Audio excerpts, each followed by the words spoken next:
Hello बच्चों, Shiva educational में आप सभी का स्वागत है। बच्चों, आज हम मॉडर्न हिस्ट्री पढ़ेंगे, आधुनिक इतिहास, और उसमें सबसे पहले हम भारत में यूरोपियों का आगमन पढ़ेंगे। तो बच्चों, आइए हम देखते हैं भारत में यूरोपियों का आगमन। मध्यकाल में भारत को पश्चिम देशों से जोड़ने वाले दो समुद्री मार्ग थे, यानी कि जो भारत का पश्चिमी देश के साथ व्यापार होता था, इस व्यापार के लिए दो ही मार्ग थे। एक था फारस की खाड़ी वाला मार्ग और दूसरा था लाल सागर। जैसा कि आप लोग देख रहे हैं, ये फारस की खाड़ी वाला मार्ग था और ये रेड सी यानी लाल सागर वाला मार्ग था। तो लेकिन ज्यादातर जो व्यापार होते थे बच्चों, वो ज्यादातर व्यापार क्या कहते हैं, फारस की खाड़ी से होते थे। फारस की खाड़ी से इसलिए होते थे क्योंकि ये जो लाल सागर वाला मार्ग था, यहाँ पे तो कठिनाइयां आती थी, बहुत सारी अत्यधिक कठिनाइयां आती थी। पहला तो ये था कि बहुत अत्यधिक कोहरा पड़ा होता था, और दूसरा इस मार्ग में बहुत ज्यादा चट्टानें होती थी, जिस कारण से व्यापार नहीं हो पाता था। तो ज्यादातर ये लोग फारस की खाड़ी वाले ही मार्ग से व्यापार करते थे।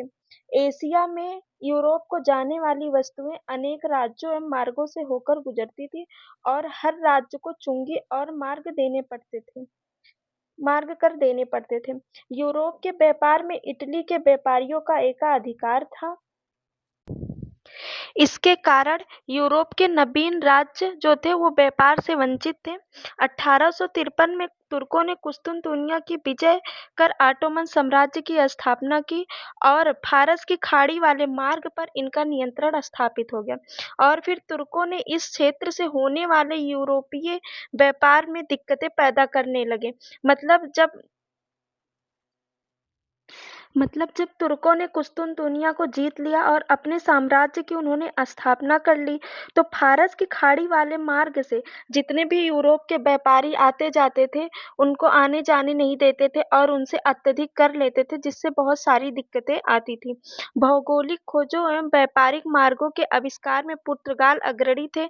यहाँ के शासक प्रिंस हेनरी द नेविगेटर ने इस कार्य में महत्वपूर्ण योगदान दिया। 1486 ईस्वी में एक पुर्तगाली नाविक बार्थोलोमेव डियाज ने अफ्रीका स्थित उत्तमासा द्वीप केप ऑफ गुड होप खोज निकाला। जैसा कि आप इस चित्र में देख सकते हैं कि यहाँ लिस्बन से वो चला था, और यहाँ से होते हुए बार्थोलोमेव डियाज यहाँ अफ्रीका के दक्षिण में जो स्थित है केप ऑफ गुड होप, यहीं तक ये आया। फिर यहीं से फिर वो रिटर्न वापस चला गया, एक बहुत बड़े पत्थर से टकराया, और फिर उसे लगा इसके आगे अब कोई और मार्ग नहीं है, और वह यहीं से फिर बैक वापस चला गया। 1492 ईस्वी में स्पेन की सहायता से कोलंबस नामक एक नाविक भारत की खोज के लिए अटलांटिक महासागर में जोखिम से भरा यात्रा प्रारंभ की। अंततः इसने अमेरिका की खोज की। 1498 ईस्वी में एक पुर्तगाली वास्को डिगामा उत्तमासा अंतरीप के रास्ते से होकर भारत पहुंचा, जो एक सीधा मार्ग था। बच्चों, हम देखेंगे यूरोपीय कंपनी का भारत में आगमन। तो फिर सबसे पहले पुर्तगाली कंपनी आती है, फिर डच कंपनी आती है, तब अंग्रेज, फिर डेनिश, फिर फ्रांसीसी। और वैसे आने का क्रम अगर देखें तो पुर्तगाली पुर्तगाली के बाद फिर अंग्रेज, तब डच, फिर डेनिश, तब फ्रांसीसी आते हैं। पुर्तगालियों का भारत में आगमन क्रम प्रथम था, और इन्होंने अपनी पहली कंपनी की स्थापना 1498 में किया, और पहली फैक्ट्री इन्होंने 1503 में कोचीन में किया। फिर दूसरा आने का क्रम जो था वो अंग्रेजों का था, और इन्होंने अपनी कंपनी की स्थापना 1600 में की, और पहली फैक्ट्री 1608 में सूरत में की। फिर तीसरा जो आने का क्रम था भारत में, वो डचों का था, और कंपनी स्थापना वर्ष 1602 में हुआ, और पहली फैक्ट्री 1605 में मछलीपट्टनम में की थी। फिर चौथे क्रम में डेनिश आए।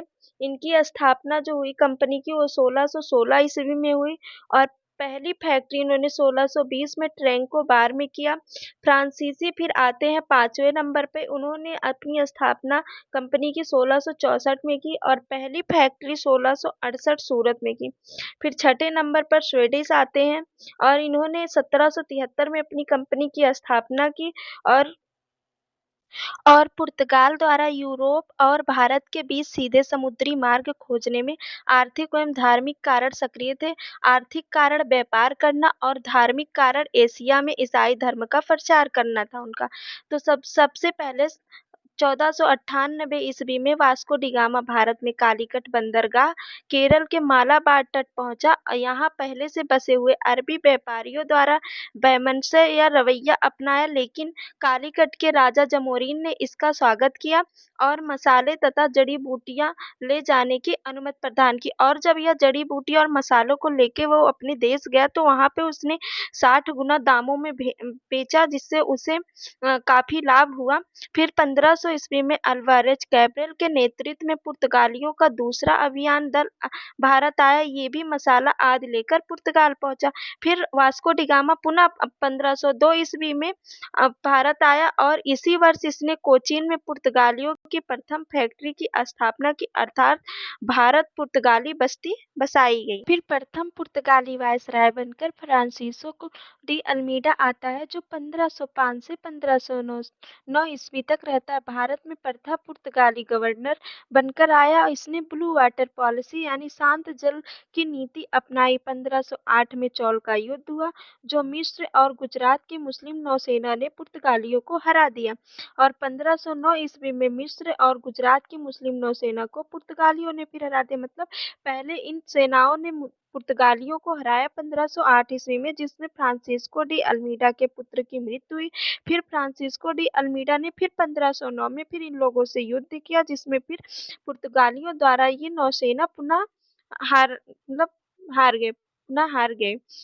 अल्फांसो दी अल्बुकर्क फिर दूसरा गवर्नर बन के आता है, जो 1509 से 1515 ईस्वी तक रहता है। अल्मीडा की शांत जल की नीति को बंद कर दिया और 1510 में बीजापुर के शासक यूसुफ आदिल शाह से गोवा छीन लिया और यहीं से पुर्तगाली साम्राज्य की नींव पड़ी। इसलिए अल्बुकर्क को वास्तविक संस्थापक माना गया। विजयपुर शासक कृष्णदेवराय ने पुर्तगालियों को भटकल में दुर्ग बनाने की इजाजत दी। अल्बुकर्क ने भारतीय महिलाओं से शादी करने के लिए प्रोत्साहित किया। अल्बुकर्क का मतलब ये था कि अगर हम भारतीय महिलाओं से हम पुर्तगाली शादी कर लेंगे तो हमारी यहाँ पे साम्राज्य स्थापित हो जाएगा। 1511 ईस्वी में मलक्का पर कब्जा किया और कुछ बाद हारनमुज पर कब्जा किया। 1524 ईस्वी में वास्को डी गामा गवर्नर बनकर फिर भारत आया और कोच्चि में मलेरिया से मृत्यु हो गई। कोच्चि में ही दफनाया गया, लेकिन 1539 ईस्वी में सोने के ताबूत में ले जाकर लिस्बन में दफनाया गया। तो यह क्वेश्चन पूछा जा सकता है कि वास्को डी गामा ने भारत की कितनी बार यात्रा की, तो कुल 3 बार। एक तो आए थे 1498 ईस्वी में, फिर दूसरी बार आए 1502 में, तीसरी बार आए 1524 ईस्वी में। फिर नीनो दी कुन्हा आते हैं 1529 से 1538 ईस्वी। अल्बुकर्क के बाद दूसरा महत्वपूर्ण गवर्नर नीनो दी कुन्हा रहते हैं। 1503 ईस्वी में कोचीन की जगह गोवा को अपनी राजधानी बनाया और सेंट थोमे तथा हुगली में पुर्तगाली बस्तियां बनाई। इसने बेसिन को 1534 ईस्वी में और 1535 ईस्वी पर दीव पर अधिकार कर लिया। पुर्तगाली ने गुजरात के शासक बहादुर शाह से मुलाकात के दौरान जहाज पर हत्या कर दी 1537 ईस्वी में और हत्या करके अरब सागर में फेंक दिया।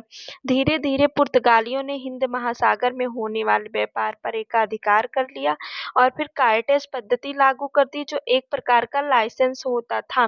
पुर्तगालियों ने फारस की खाड़ी, हारमुज तथा हिंद महासागर पर अपनी चौकियां स्थापित की। पुर्तगालियों के आगमन से भारत में तंबाकू, आलू, मक्का और प्रिंटिंग प्रेस गोवा में 1556 ईस्वी में स्थापित की और इसकी शुरुआत की। 1632 ईस्वी में शाहजहां ने पुर्तगालियों को हुगली से भगाया, क्योंकि हुगली को लूटपाट का केंद्र बना लिया। पुर्तगालियों ने स्थापत्य कला में गोथिक कला का विकास किया। फिर 1661 ईस्वी में पुर्तगाली राजकुमारी कैथरीन का विवाह ब्रिटिश राजकुमार चार्ल्स द्वितीय से हुआ और दहेज में मुंबई मिला। बाद में मुंबई को 10 पाउंड प्रतिवर्ष किराए पर ब्रिटिश कंपनी को दे दिया चार्ल्स द्वितीय ने। फिर 1739 में पेशवा बाजीराव ने सालसेट और बशीन छीन लिया पुर्तगालियों से। फिर 1661 ईस्वी में गोवा और दमन द्वीप को छोड़कर अपने वतन चले गए। आज की क्लास बस यहीं तक बच्चों। आज हम केवल पुर्तगाली को समझेंगे, बाकी कल की क्लास में फिर हम आगे देखेंगे।